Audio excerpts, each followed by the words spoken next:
Sirène. I'm Erica. And welcome to a very special edition of Drunk Monkeys. We are here at Bistro Campan in Lincoln Square with Alex Uribe, who is the manager and beverage director here at Bistro Campan. And we are going to be tasting some really interesting beverages today. Yeah, thanks so much for being on the show today. It's my pleasure. I'm happy to have you two here and happy to kind of help demystify a few of the more obscure French liqueurs like absinthe in particular. Oh, cool. Absinthe. Are we going to get crazy? Unfortunately, no one's tripping today. We are not going to hallucinate. Right. I can't make any promises that I'm not going to hallucinate. Well, not from the absinthe anyway. All right, yeah. Just from Things life. can happen later today. We have an array of different glues we will be huffing. Oh, it's art school all over again. The rubber cement portion of the tasting. Awesome. So I think there are a lot of misconceptions about absinthe. Yeah. What are some of them? Well, I think one of the biggest ones is that it leads to hallucinations, delirium, epileptic fits, and murder. Oh, yeah. Right. Yeah. Right. Can't all alcohol lead to murder, though? I think, yes. I think lots of things can lead to murder, but that's, I think, another episode. Fair enough. No, I think the biggest culprit in absinthe is the ingredient of the wormwood. Wormwood has been used for centuries as medicinal purposes, to stave off malaria, to help with indigestion, flatulence, rheumatism, all sorts of things. It was kind of a cure-all. And it was found in other spirits other than absinthe. Even the word vermouth is a derivative of the word wormwood. Oh, So, it's been a flavoring agent and an elixir for a long, long time. And it really wasn't until the 19th century where it started getting demonized. I'm sorry, go ahead. Is wormwood a poison? No, it's not a poison. It's in the same family as sage. And actually sage has a very high thujone content, which is the chemical supposedly that leads to hallucinations in wormwood. A lot of things have varying levels of thujone. It is not a poison, it's medicinal. I mean, if you ingest it the wrong way, it can be poisonous. But Look out. If you put it in your eye. yeah, it's a straight injection, maybe with a nice like heroin cocktail. I think that might be an issue. But no, that being said, the majority This is our darkest episode yet. Don't do drugs, kids. Right. Stick with absinthe. Right. But the majority of thujone gets cooked off in the distillation process anyway. Okay. So there's really no concern. I think a lot of the issues came from absinthe's high alcohol content when bottled, more so than, say, cognac, which is like a standard 80 proof. Absinthe can run anywhere from like 90 to 120 proof, even higher sometimes. Yeah. Why was it banned? Do you know? A lot of reasons kind of led to this. One was the phylloxera plague, which killed off a majority of the grapevines in most of Europe, including France. So everyone's kind of day-to-day drink, which was wine, the prices skyrocketed. A lot of the younger generations kind of turned to absinthe, which was already kind of prevalent. In the 1840s, the French soldiers were given absinthe rations to help stave off malaria and also to purify water, which is actually kind of where the process of adding water to absinthe comes from. Like a little bit of absinthe to purify your water turned into a little bit of water to dilute your absinthe. I like that style. Yeah. And then there were some unfortunate things, like kind of bootleg absinthes were being produced that contained things like lead. So, a lot of the kind of medical issues that stemmed from that probably came from these not so great products. But that being said, the really like well done distilled spirits were never really an issue. Oh, wow, that's really cool. So when it became legal again, in 2007, did people like party in the streets and throw parades and they're like, we don't have to now legally import it anymore? I don't think so. I mean, I think a lot of places were still producing it. A lot of the legalities had loopholes, especially in Europe, and Americans, I just don't think we're very familiar with absinthe. So the kind of repeal, or at least the loosening of the laws, at least in America, kind of went unnoticed for a little while, and slowly you start seeing products kind of crop up, like North Shore Distillers from Lake Bluff, Illinois was producing one for several years now. We've actually got this one from France, which is Tennyson, and that is actually done in a Swiss style, which, as you can see, is not green.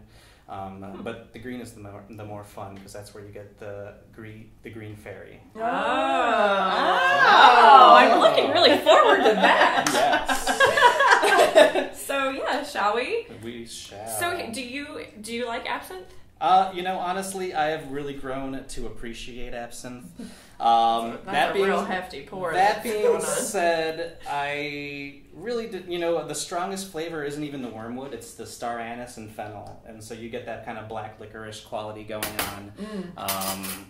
Not always my thing. Sambuca has that, Pernod has that. A lot of these were actually alternative spirits that kind of gained popularity after the ban of absinthe. Oh, wow. So I think wormwood makes me think of Malort. So if we took some Malort and some Ouzo and mixed it together, would we get absinthe? God, I have no idea. That's kind of frightening. So I think we have a Cocktail time. Yeah. Cocktail time. Look for it later. Wormwood makes me think of the apocalypse. Go ahead. All right. Speak amongst yourselves on that one. Discuss. I don't know that I want to get into that. But this has been a dark episode so far, so why not? Why not, right? Let's keep it going. So what's okay? So we strain. Yes. There's a lot of fanfare that goes along with it. Yeah, I think one of the beauties of absinthe is kind of the ritual of it. It's you dilute the spirit with water to kind of help balance out the high alcohol content. You also sweeten it with a sugar cube, and you get fancy accessories, which who doesn't like that? Right. You can accessorize and drink at the same time. That's always fun. It's a win-win. Exactly. And so what you really do is just kind of start off with a little bit of a drip, get the sugar cube soaked, and let that start dripping slowly. Wow. And after a little while, and I'm going to kind of rush this along a bit, you can It starts to disintegrate. see the sugar cube falls apart, and the spirit itself starts turning this milky green quality. Oh, wow. This is science in action. It is. This is the oils in the water mixing. And that is actually where you get the green fairy released, supposedly. Now, what exactly does that mean? Oh, that was just a very kind of poetic turn of phrase. Where basically it just means that you're ready to get drunk. Yeah. Sweet. There are theories that the drunk you get from absinthe, if you want to go ahead I would and like to try that yourself. The drunk you get from drinking absinthe is different than any other spirit. You get almost a clarity of mind. Huh. So we're going to be really productive after we drink this. We're going to start writing a ton of poetry and making some really artsy films. Yeah, definitely. I might even cut my ear off. I don't know. It just for shits and giggles. I think we have our rest of the night planned out. Yeah, well, it is Friday. And it says Lucid actually on the brand of cocktailware. I guess that's right. That is actually the Lucid brand. Was one of the first products released post repeal, I guess, post loosening of the laws in 2007. 2007 was a long time ago. It feels like this was just legal last year. Well, that's the thing. It's like no one knows that much about absinthe, and I think a lot of people still have the misconception that they drink a glass and they're going to trip balls, and it's not that way at all. So I guess you could say that absinthe has been disappointing people for years. Setting up high expectations, maybe. But no, also people love it though. I don't mean I'm just being silly, but I know a lot of people are really into it and trying. That there's multiple options down on the market they can try. Have you ever tried absinthe before? I have, but it's been a long time. I have never. Well, shall we? Is this ready to go? Go for it. So, you might want to grab the spoon, do a little stir with the last residual sugar. And at this point, you can keep diluting it as much or as little as you'd like, depending on what your flavor preference is. I just poured some water all down my lap. I am a messy pour. Happening down below the table. Now, shower. Is this glassware word. in particular to... That is absinthe specific. It has a little bubble at the bottom that holds the absinthe. That is intense. It smells intense. That smells great. It's like licorice bonanza. Mm-hmm. And we've talked about this. You like that flavor? Yes, I do. I do I like. as well. is it anise or anise, or Yes. is it just both? Either. Sure. Tomato. Anise? Is it anise? All right, are you ready? All right. Oh, wow. I love that. That's really refreshing. And you can see why the poets, the artists, they enjoyed drinking this on the cafes in Paris. And this was like a very kind of refreshing. Yeah. That's a sipper. Mhm. That's really, yeah. It's not as like, I thought it was going to be more like, ugh, you know. Like an angry punch. Oh, Yeah. but it's actually, it goes down really smoothly and easily. Well, and again, that's the beauty of it. You can distill it or dilute it even further by adding more water. Add some ice if you'd like to give it a little bit more chill. Oh, sure. Oh, that's really nice. Good. Oh, and it does have a little, like, a bitter aftertaste. Sweet at the front, bitter at the back. I could see where it would be, I see why you need the sugar cube. Yeah. To kind of Oh, soften yeah, that yeah. a little Maybe bit. that's what it is. So when would this typically be consumed? Like before, like after a meal, or before, or in the afternoon, with food, without? All of the above. All the above? No, usually it would be a post dinner thing, like maybe a nightcap at the end of the night. It might just kind of be the thing you drink throughout the evening. But traditionally, the higher the alcohol content, you kind of want to reserve that post meal because you don't want to kill your palate.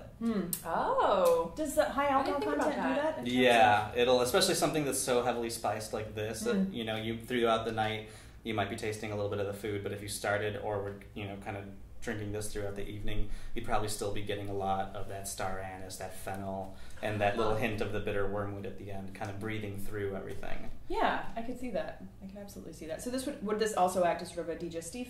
Oh, definitely. Okay. Great. Yeah. It's really tasty. I love this. I really do like it a lot. There is another anise liqueur called Arak, Sure. which Very similar in style to that as well. I mean, if you look, almost every culture older than ours, which is every culture, tends to have a spirit that's very similar to this. I recently had Ricard, but I drank it before my meal. So now I'm wondering if I Well, that's messed all up. right. Did you dilute it with water? Yeah, a little bit, Then but there not you a go. lot. That's all right. There's no messing up. I mean, I didn't mess up the meal. The meal was delicious. I'm just glad in hindsight that I still know I didn't mess anything up. well, that's the thing. There's also an argument to be said. Pernod and Ricard are often drank as an aperitif before dinner, so there really are no hard fast rules. Just consume what you like, and just do it with moderation. Yeah, it's always with moderation. No, that's delish. it really is delicious. I'm surprised. I did not used to like licorice tasting things at all. I was the same way. Yeah. And actually, the first time I tried absinthe, I had no idea what I was getting myself into. Years before I started working here, and I'm like, Isn't that what all alcohol is, though? When you first start to drink, you're like, this is awful. And then right? you're Like, who drinks this? Yeah, You know? right. And you're like, Years I later, love it. like, oh, whiskey. Yeah. Pour it. Totally. I'm sorry, you were going to say something? Just say, is it common to have kind of a numbing sensation in the mouth? A lot of that is coming from the wormwood oil itself. That Dijon tends to have a numbing quality. That's really interesting. Another Never reason even to occurred not me. drink it before your meal, otherwise everything would just dribble out. Right. It would just, you could go to the dentist, but no. Drink absinthe before you go to the dentist next time. I And think then that's you the don't need takeaway. Excellent. So, is there another one we're going to try? We can do a separate episode. Now I'm talking off turn. Should we call this one? Yeah. Yeah. So this has been, which one was this that we tried? We tried the North Shore Absinthe Sirène. Yeah. I think that's a bastardized French for siren. Oh. And thank you again, Alex, for being with us Of today course, and my for pleasure. taking us on this absinthe journey.